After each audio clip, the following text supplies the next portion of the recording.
Hello my dear students, dear 9th class. कल हम लोगों ने स्टार्ट किया था इंडस्ट्री समझा था, पीजेंट्री समझा था, economy society type chapter start कर लिया था।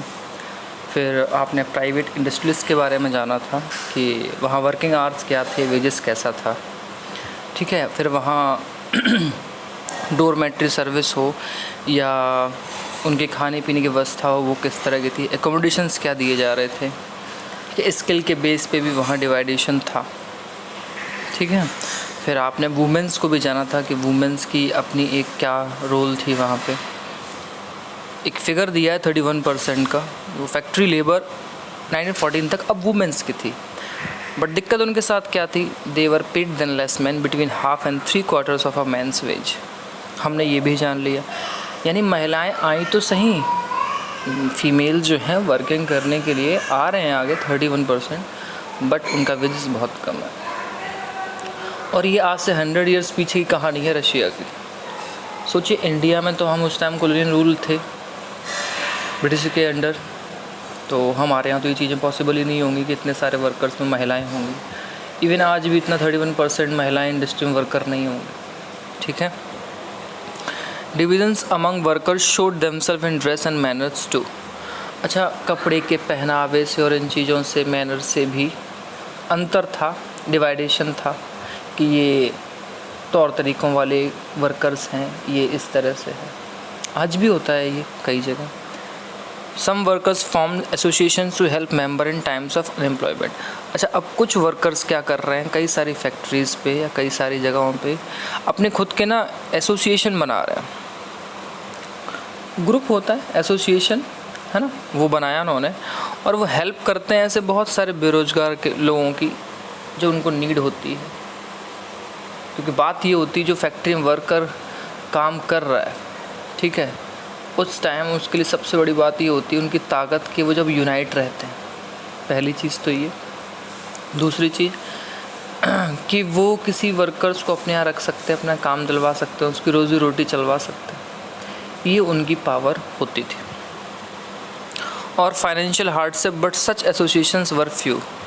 और फाइनेंशियल हार्डशिप मतलब अगर आपको आर्थिक तंगी है पैसे से, तो इवन उस टाइम भी वो लोग हेल्प कर रहे हैं। बट कह रहा है कि ऐसे सिचुएशन, वो एसोसिएशन थोड़े कम थे, ज़्यादा नहीं थे, ठीक है। आगे देखें। Despite divisions worker did unite to strike workshop. देखिए, अब वो यूनाइट रहने की कोशिश करते थे कि जब वो काम कर रहे हैं अपना, जब वो स्ट्राइक करें, हड़ताल करें, तो यूनाइट रह के करें। स्टॉप वर्क, स्ट्राइक वर्क का मतलब बेटा स्टॉप वर्क, हड़ताल होता है। When they disagreed with employers about dismissals, मतलब जब वो लोग, कौन लोग, जो फैक्ट्री चला रहे हैं या बड़े लोग हैं, कैपिटलिस्ट हैं, वो जो अपने एम्प्लॉयर हैं उससे डिसएग्रीड होते हैं कि उनको क्यों निकाला गया या उनके काम को क्यों रोका गया, ये इस तरह की चीज़ें होती हैं। हड़ताल ये वर्कर्स तभी करते थे, ठीक है। और वर्क कंडीशंस सुधर नहीं रही थी। स्लीपिंग की स्पेस को लेके, जगह को लेके बात हो, खाने को लेके बात हो, वर्किंग आवर्स की बात हो, और वेजेस की, मजदूरी जो मिलनी चाहिए। This strike took place frequently in the textile industry. अब ये इस तरह की जो स्ट्राइक्स थी, हड़ताल थी, वो टेक्सटाइल इंडस्ट्री में बहुत होने लगी during 86-97 and in the metal industry during 1802। और लगभग यहाँ से अगर गैप आप लेकर चलें तो 5 साल के गैप के बाद, 5 ईयर्स के गैप के बाद बेटा मेटल इंडस्ट्री जो थी, हैवी इंडस्ट्री, अगर उसमें हड़ताल होने लगे तो लॉस ज़्यादा है। तो कहने का मतलब ये कि इन 5 साल में टेक्सटाइल इंडस्ट्री से लेकर मेटल इंडस्ट्री, वर्कर्स की जो स्ट्रेंथ है, जो एसोसिएशन है, वो अब बहुत ही अच्छे तरीके से वर्क कर रही है और आगे बढ़ गई है ना। और ये स्ट्राइक वो एक साथ करते हैं दबाव बनाने के लिए कि हमारी वर्किंग कंडीशंस, हमारी मजदूरी और हमारी जो कंडीशंस हैं, जिन हालातों में हम रह रहे हैं, उनको इम्प्रूवमेंट किया जाए। तो इस तरह से उनकी स्ट्रेंथ बढ़ने लगी। इन द कंट्री साइड, अब गांव की बात आ रही है। Peasant cultivated most of the land, किसान ही ज़मीन को जोत रहा है। बट द नोबिलिटी वो लोग हैं जो काम नहीं करते हैं। आप इस तरह से समझ सकते हैं कि ये अमीर वर्ग है। द क्राउन, यानी कि महाराज जो वहाँ के एम्परर हैं वो, and the orthodox church own large properties, इन सब की अपनी बड़ी बड़ी ज़मीनें थीं। आप सोच सकते हैं चर्च फिर आ गया, फ्रांस में भी चर्च के पास ज़मीनें हुआ करती थी बहुत ज़्यादा, आप सोच के देखिए। तो कहने का मतलब है राजशाही के अंतर्गत, बड़े अमीर लोगों के अंतर्गत और ऑर्थोडॉक्स जो चर्च है उनकी बड़ी बड़ी खुद की प्रॉपर्टी हैं। Like workers peasants too were divided. अब जैसे कि आपने ऊपर पढ़ा था कि इंडस्ट्री में या कोल इंडस्ट्री में वर्कर्स डिवाइडेड हैं, ठीक है, ऐसे ही बेटा पीजेंट्स भी डिवाइडेड है, किसान भी डिवाइडेड। दे वर ऑल्सो, अब उनकी कहानी क्या है, दे वर ऑल्सो डीपली रिलीजियस, वो भी आपस में बहुत धार्मिक तरीके से है। कोई ऑर्थोडॉक्स चर्च की तरफ झुका हुआ है, कोई राजा को ज़्यादा मानता है, कोई उनको नहीं मानता, तो लोग उसको उसी तरह से देखते हैं। आज के टाइम पे क्या है, अगर आप बीजेपी को लाइक करते हैं तो आप देशभक्त पार्टी से हैं, देशभक्त हैं, मोदी जी को लाइक करते हैं। अगर आप उनको पसंद भी नहीं करते हैं, गलत भी नहीं बोलते हैं, तो आपको कह दिया जाएगा आप तो अलग हो, आप उनको पसंद नहीं करते।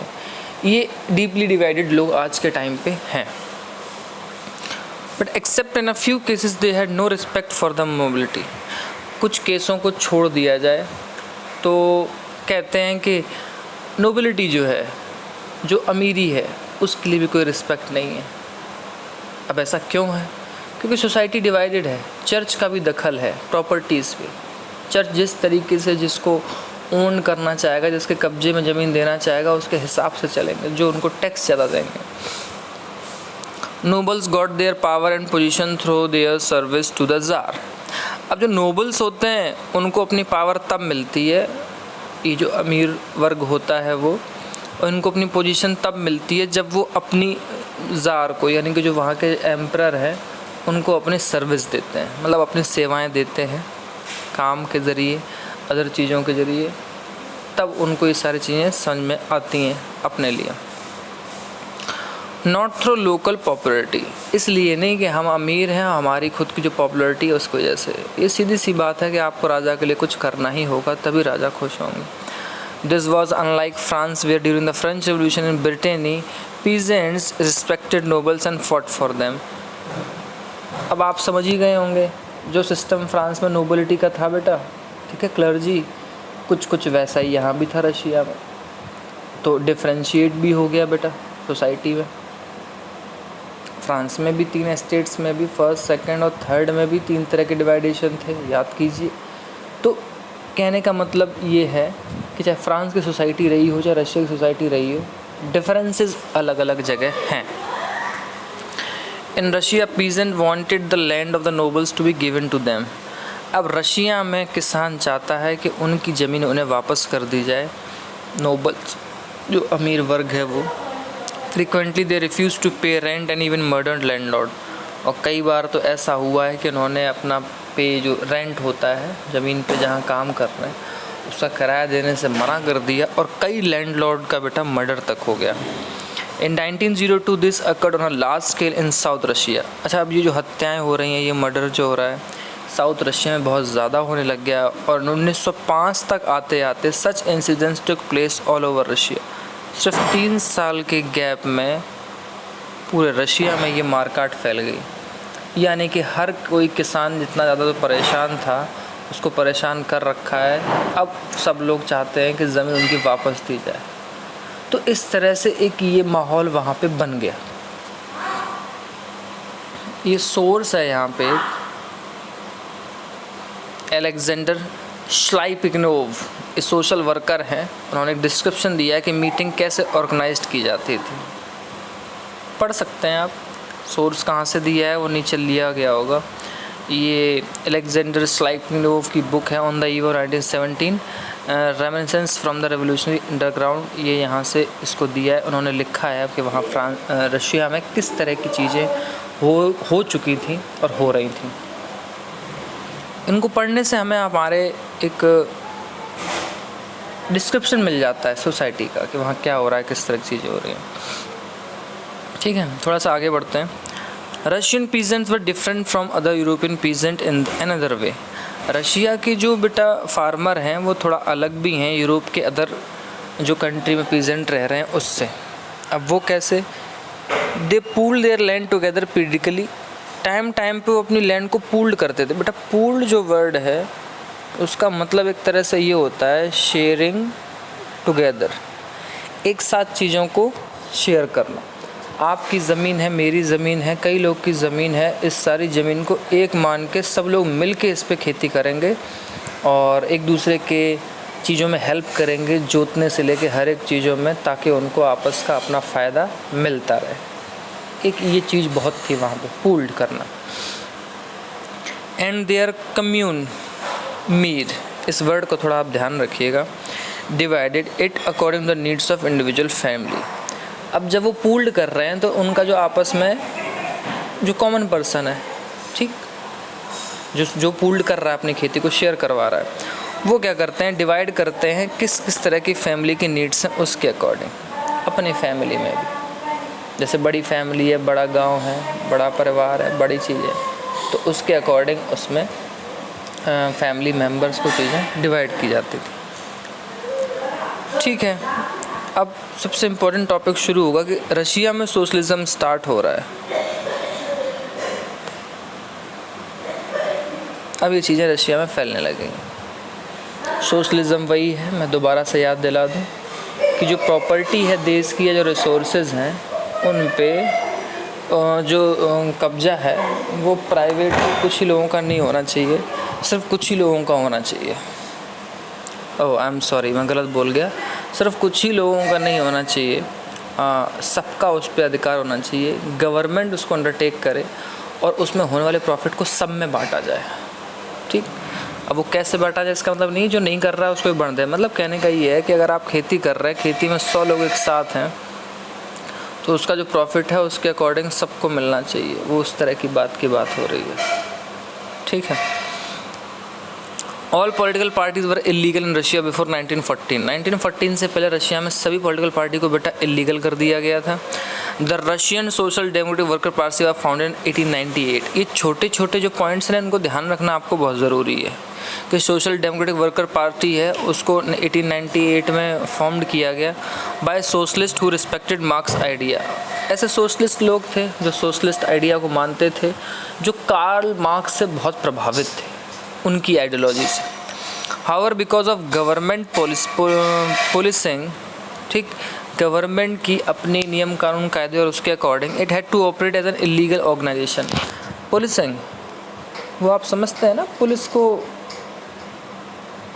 राउंड अप करना, चारों तरफ देखभाल करने देना, पुलिस पता लगाती रहे कौन सी एक्टिविटी हो रही है कौन सी नहीं हो रही है, क्योंकि गवर्नमेंट ने तो बैन कर रखे हैं ना पॉलिटिकल ऑर्गेनाइजेशन।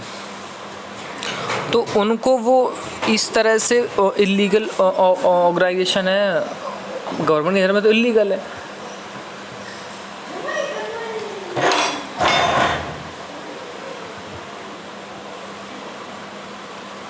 ठीक है, इस setup as newspaper mobilise worker and organise strikes. अब चीज़ें कैसे सेटअप हो रही हैं कि न्यूज़पेपर्स के ज़रिए, मोबिलाइज वर्कर के ज़रिए हड़ताल कर रहे हैं, सारी चीज़ें हैं, आपस में चीज़ें जुड़ रही हैं। ये सारी चीज़ें अब बहुत ज़्यादा हो रही हैं। ठीक है, जब कोई चीज़ बैन की जाती है तो आप चोरी चुप्पे ही उसको ऑर्गेनाइज करते हैं। ठीक, some Russian socialist felt that the Russian peasant custom of dividing land politically made them natural socialist. अब ये तरह तरह की थ्योरी है कि कुछ रशियन सोशलिस्ट को लगता है कि जो रशिया के किसान हैं उनका जो ये ज़मीन को डिवाइड करने का जो तरीका है ना टाइम टू टाइम पे, वो नेचुरली सोशलिस्ट बना देता है उन्हें। क्यों? क्योंकि सोशलिस्ट तो कहते ही यही हैं कि सब पे ज़मीन का अधिकार होना चाहिए, उन्होंने इस चीज़ को उसमें ऐड कर दिया। So peasants not workers would be the main force of the revolution. तो जो पीजेंट्स हैं not workers would be the main force of revolution and Russia could become socialist more quickly than the other country। अब क्योंकि वहाँ peasants भी हैं, workers सारे, एक 85% तबका है जो उससे जुड़ा हुआ है, अब क्योंकि वो सारे के सारे सोशलिस्ट हो रहे हैं, तो पूरी, अब जब लोग ही सोशलिस्ट होते रहेंगे, इस थ्योरी में बिलीव रखेंगे कि हमारे हिस्से में सबकी ज़मीन हो, इस देश के सारे रिसोर्सेज हमारे साथ के हैं, तो सिंपल सी बात है कि देश भी तो सोशलिस्ट ही बनेगा ना जब लोग बन जाएंगे तो। और ये किसी भी अदर यूरोपियन कंट्रीज से ज़्यादा वहाँ पे हो रहा है। Socialist were active in the countryside, गाँव में भी बहुत एक्टिव हैं। Through the late 19th century they form the socialist revolutionary party 1900। गाँव वाले एरिया में जाकर उन्होंने सोशलिस्ट रिवोल्यूशनरी पार्टी बना ली 1900 में। This party struggle for peasant right, किसानों के जो अधिकार हैं उनके लिए लड़ रही है।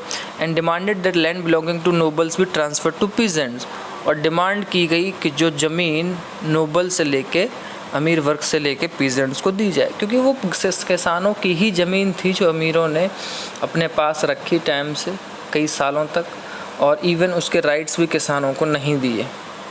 Social Democrats disagreed with socialist revolutionaries about peasant, जो सोशल डेमोक्रेट्स हैं वो डिसएग्रीड थे सोशलिस्ट रिवोल्यूशनरी से।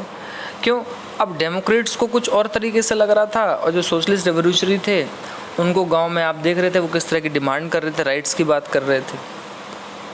अब एक पर्सन का नेम आएगा, Lenin, Vladimir Lenin.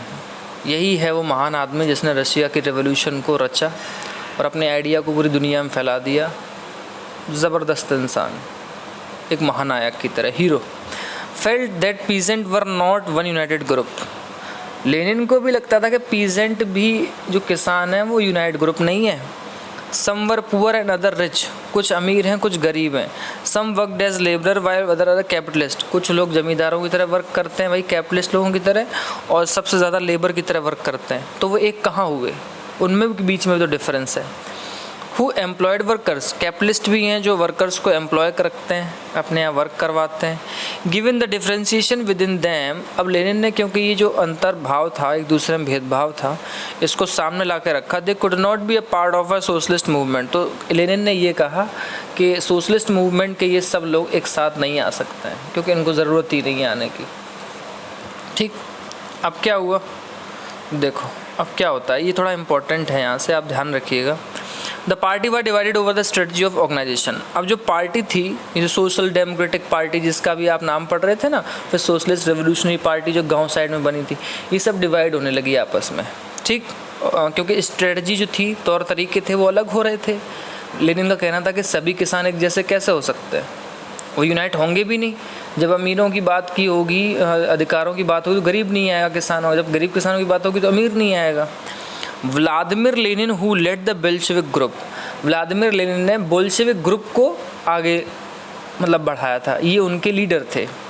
Thought that in a repressive society like Tsarist Russia, उनको लगता था ये जो ज़ार वाली रशिया है, ज़ारिस्ट का मतलब जो ज़ार है, हमारा शासक है, उसके शासन में जो कि बहुत रिप्रेसिव है, ये हर चीज़ को बहुत दबा के रखते हैं, हमें बहुत ही अच्छा शासन नहीं है। The party should be discipline and should control the number of and quality of its member, उनको लगा कि पार्टी में डिसिप्लिन बहुत अच्छे से होना चाहिए और मेंबर्स के नंबर पे, क्वालिटी पे, दोनों पे कंट्रोल होना चाहिए। नंबर्स अच्छे हों बट क्वालिटी पर्सन्स भी हों। अदर मेंशेविक, और जो दूसरी ग्रुप बनी वो मेंशेविक थी। Thought that the party should be open to all as in Germany, और मेंशेविक को लगा नहीं, पार्टी जो है सबके लिए खुली हुई है, सबका आदर सत्कार है, सबका इसमें स्वागत है, जैसा कि जर्मनी में नाजियों के साथ हुआ था। और यही सोशलिस्ट पार्टी जो जर्मनी में थी उसके साथ भी ये हुआ।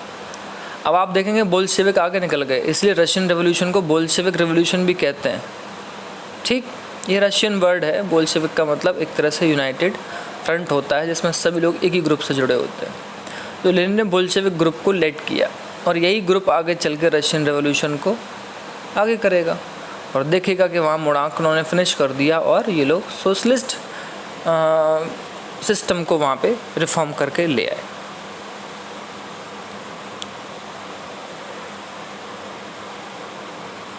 ए टर्बुलेंट टाइम 1905 रेवोल्यूशन, 12 साल पहले, यानी कि 1917 से 12 साल पहले 1905 में एक टाइम आया ऐसा, एक वहाँ क्रांति हुई। रशिया वाज एन ऑटोक्रेसी, बेटा ऑटोक्रेसी का मतलब होता है जिस पे कोई अंकुश ना हो, कोई कंट्रोल्ड पावर हो ही नहीं, नो कंट्रोल्ड पावर। ठीक, नो कंट्रोल्ड पावर। अब क्योंकि राजा के ऊपर कोई अंकुश ही नहीं है, राजा के ऊपर कोई कंट्रोल कर ही नहीं रहा, तो रशिया तो ऑटोक्रेसी ही होगा ना बेटा। Unlike other European rulers even at the beginning of the 20th century, जैसा कि अदर देशों में भी हो रहा था, जो वहाँ के राजा जिस तरह से वर्क कर रहे थे। The tsar was not subject to the parliament. जो ज़ार था वो पार्लियामेंट के अंडर था ही नहीं। आप याद करो फ्रांस में जब राजा ने हंगामा किया, नहीं मैं तो नहीं जुड़ूंगा पार्लियामेंट के अंदर, फिर धीरे धीरे ज़्यादा विरोध बढ़ गया तो राजा ने हामी भर दी थी और कहा था ठीक है। फिर जो 1791 का कॉन्स्टिट्यूशन असेंबली बनी थी फ्रांस में, तो उसमें राजा को कुछ कंट्रोल किया गया था। Liberals in Russia campaign to end this state of affairs. जो लिबरल्स थे रशिया में वो चाहते थे कि अब ये इस तरह का सिस्टम ऑटोक्रेटिक खत्म हो। Together with the social Democrats and social revolutionary, अभी दोनों लोग साथ साथ आ गए हैं, डेमोक्रेट्स भी और रिवोल्यूशनरी भी। They worked with the peasant and workers, वो सारे किसानों के साथ वर्कर्स के साथ काम कर रहे हैं during the revolution of 1905 to demand a constitution, और वो कॉन्स्टिट्यूशन की डिमांड करने लगे। ठीक, जो रिवोल्यूशन 1905 हुआ था उसके तहत। They were supported in the empire by nationalist. अब भाई सबसे अजीब बात ये थी कि पूरे रशियन एम्पायर में जो नेशनलिस्ट लोग थे पोलैंड की तरफ से उनका भी सपोर्ट मिला, and in Muslim dominated area by jadidist who wanted modernise Islam to lead their society. जो जदीदी हैं उन्होंने भी सपोर्ट दिया, जो पोलैंड की तरफ से रहने वाले लोग हैं उनके प्रभाव से उन्होंने भी सपोर्ट किया इसको, दोनों को। क्यों? क्योंकि जदीदी चाहते हैं कि उनको भी मॉडर्न इस्लाम की तरह आगे उनकी सोसाइटी को बढ़ाया जाए, हम नहीं चाहते कि हम पीछे रह जाएं। दोनों ही बातें थी, ठीक है। तो ये सारी चीज़ें थी। अब देखो इसमें लास्ट पैराग्राफ है, उसको आप समझ लीजिए। 1904 में क्या हुआ, एक बैड वन रशियन वर्कर के लिए एक ईयर था, बहुत बुरा साल था उनके लिए। प्राइजेज जो ज़रूरत के सामान के थे वो बहुत राइज़ हो गए क्विकली, कि जो असल में उनको मजदूरी मिलती थी वो खुद भी 20% से गिर गई। 100 रुपये मिलते होंगे तो 80 रुपये हो गई। अब ऊपर से खाने की कीमतें भी बहुत बढ़ गई। The membership workers association rows dramatically. अब इस टाइम क्या था, जो वर्कर्स हैं वो मेंबर बन रहे हैं पार्टी में बहुत तेज़ी से, और बहुत तेज़ी से नंबर्स बदलने लगे। When 4 members of the Assembly of Russian Workers which had been formed in 1904, 4 worker थे 1904 में, एक असेंबली जो रशियन वर्कर्स की थी, डिसमिस कर दिया गया पुतिलोव आयरन वर्क से। पुतिलोव एक जगह है, वहाँ आयरन का फैक्ट्री थी, वहाँ से उनको हटा दिया गया। There was a call for industrial action, और उसके बाद फिर इस एक्शन के खिलाफ एक और भी कदम उठाया गया। क्या कि over the next few days over 1,10,000 worker in Saint Peter went on strike demanding a reduction in the working days to 8 hours, increase in wages and improvement in working conditions. सब मांग एक साथ रख दी इन्होंने बेटा, जिसके लिए वो बहुत दिनों से कोशिश कर रहे थे। अब 4 को काम से निकाला पुतिलोव से, तो पूरे सेंट पीटरबर्ग में 1,10,000 मजदूर हड़ताल पर चले गए कि हमें नहीं काम करना है। वो यूनिटी थी उनकी, इसलिए वो पीछे चले गए। अगर यूनिटी नहीं होती तो वो ये सब काम नहीं कर पाते। और उन्होंने डिमांड कर दी कि वर्किंग डेज़ को भैया जो घंटे हैं उनको 8 घंटे किया जाए, उनकी मजदूरी में बढ़ावा किया जाए, और वर्किंग कंडीशंस हैं उनके हालातों को सुधारा जाए। ये उनकी डिमांड थी, ठीक है। आज के लिए इतना ही रखते हैं, फिर नेक्स्ट डे मंडे से थोड़ा और आगे बढ़ाएंगे। Okay class, thank you.